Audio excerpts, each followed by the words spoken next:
I just bought this 2016 Chevy Sonic for $1,000 in cash just to list it on Turo to see how much money I can make. Now, I know what you're thinking. How can somebody get a car for as little as $1,000? What? Well, when you have a dealer's license like we do, you'd be surprised at some of the deals that we're finding on cars that are honestly in really good condition. At the end of this video, we're going to show you exactly how much we made within 30 days renting this car out on Turo. And answering the million-dollar question, is it worth it? Before we get into everything though, I think it is very important for you guys to learn a little bit about Turo, what goes into it, how to be eligible, and how to put a car on the platform. So in order for a vehicle to be eligible to list on the Turo platform, it must be within the last 12 years of age and have under 130,000 miles. So as you can see, this car right here, it's a 2013 and it has 170,000 miles. So this would be a no-go. We cannot list this on the Turo platform. But if we check this one out right here, it's a 2015, but also has 177,000 miles. So like I said, it has to have 130,000 miles or less and be 2014 or newer, obviously, since we're in 2026. And right here, I think we have a close to a perfect option as we're going to get. We have a 2014, actually this is a 2015 with 119,000 miles. Most people think if you list the car on the platform at 120,000 miles and then it gets to 130, that you have to take it off the platform. That's not the case. Once it's on, you're grandfathered in and you're good to go. But to state the obvious, it must be a clean title, no salvage, no rebuilds allowed on the Turo platform. Now, let's get back to the $1,000 car that we purchased. This 2016 Chevy Sonic was purchased from the dealers only auction with only 113,000 miles on it. And with the year being a 2016, and of course it being under 130,000 miles, that means it is Turo eligible. Now, we know that it isn't the prettiest car, but honestly, what we have found out from doing Turo for the past 4 years is that majority of the time, people using the platform just need to get from point A to point B. As long as everything works, it's safe, and it's clean inside and out, I promise you, no one cares about a few scratches and old paint. And if they do, well, then they need to lower their expectations for their budget. Now, to get it listed on Turo, all we have to do is add the VIN, add it to our Turo account, and then wait for them to approve it. If it's your first vehicle listed on the platform, it could take 1 to 3 hours to get that approval. And boom, just like that, 30 minutes later, our listing is live and we're ready to make some money. Now that the vehicle is officially approved and ready to roll on the Turo platform, we have to pick a protection plan. I went with the 75 plan. It comes with a $250 deductible,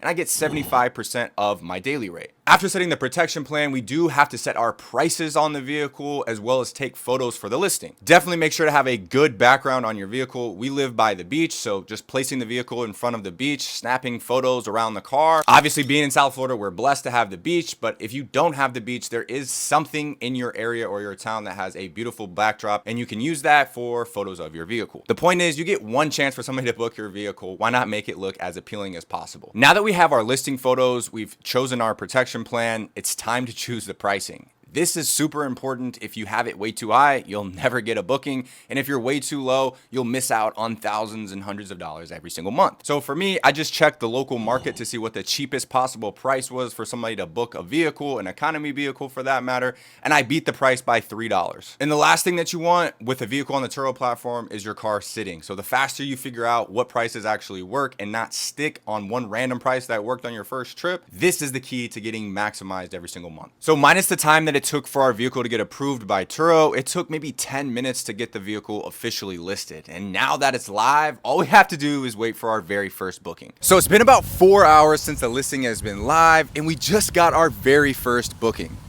As you can see, the guest booked the car for 6 days, totaling around $250 in our pocket. We have a fleet of over 60 cars, so getting a warehouse location honestly just made the most sense for our business. But if you're just starting out, you do not need a location. Within our warehouse location, we have everything we can possibly need, from a pressure washer to multiple vacuums. We also have all of the cleaning supplies.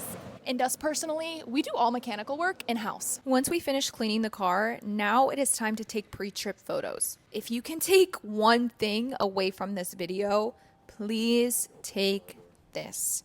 Pre-trip photos are everything in this business. You should be taking anywhere from 100 to 200 pre-trip photos, making sure to get every inch of that vehicle. Interior, exterior, the rims, the tires, as well as taking a picture of the gas and mileage and logging that. This is because if anything were to happen to your car while on a trip and under the guest watch, they are 100% responsible, but you must be able to prove that, and that is where pre-trip photos come in. So I definitely did not want to meet with my guests in person, and neither should you. So I got this $50 lockbox that they had on Amazon, and all I have to do is slide down the window, slip on the lockbox, put the key in. Then the guests, when they get here, they send a selfie of them in front of the car. I send them the code, and they're on their way. So after a full 30 days of renting out this Chevy Sonic on Turo, the results are in. So, was it worth it? As you guys already know, the car went out for its very first trip for 6 days, allowing us to make almost around $250. Then before that trip even ended, the car got booked up again for another 6 days, and we're gonna estimate a revenue around $193. And for the rest of the month, the car is basically booked up same day. Another 6-day trip totaling $142.88. And then towards the end of the month, lastly finishing strong for 2 days, another trip booked totaling $95.82. Out of 30 possible booking days, the car was out on the road making us money for 20 days. Total revenue for the month was almost above $700 at $692.58. And the car we just paid $1,000 for, let's go ahead and break down those expenses. First, I'll go over any one-time costs, and then after that, we'll get into some of those recurring monthly costs. Believe it or not, the purchase price from the auction with the auction fees was exactly $1,000. Registration and sales tax, 7% sales tax plus registration, came out to around $300. Earlier in the video, you saw me had that lockbox. I bought that on Amazon. That was $50. And of course, the bouncy tracker, that was a one-time fee of $90. And as far as recurring costs goes, we have a warehouse with supplies, pressure washer, all of those things. So it's kind of hard to get into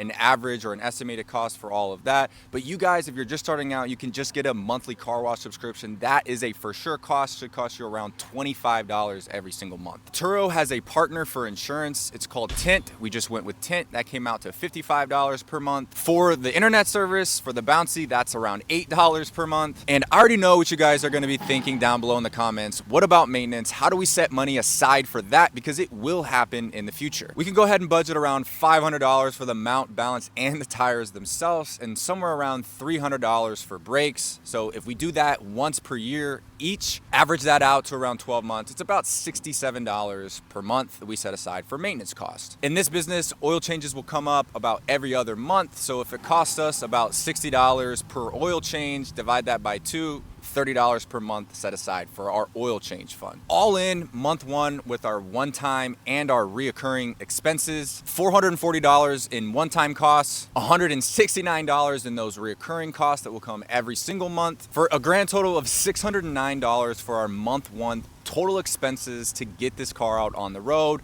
plus the price of the car, so it's $1,609. Going back to those earnings, as you can see, we made just about $692. Obviously, given that it's the first month, we're still overall in the negative, but moving forward, after this month, we'll be able to pay this car off in just about a month and a half. And then you already know, pure profit rolling in every single month after it's fully paid off. So what do you guys think? Would you buy a $1,000 car to rent out on Turo? And if you're in need of a new personal car or a new car to rent out on Turo, and you're interested in getting that next car at the dealers only auction to save thousands, check out the link that's at the top of the description. We'd love to help you out.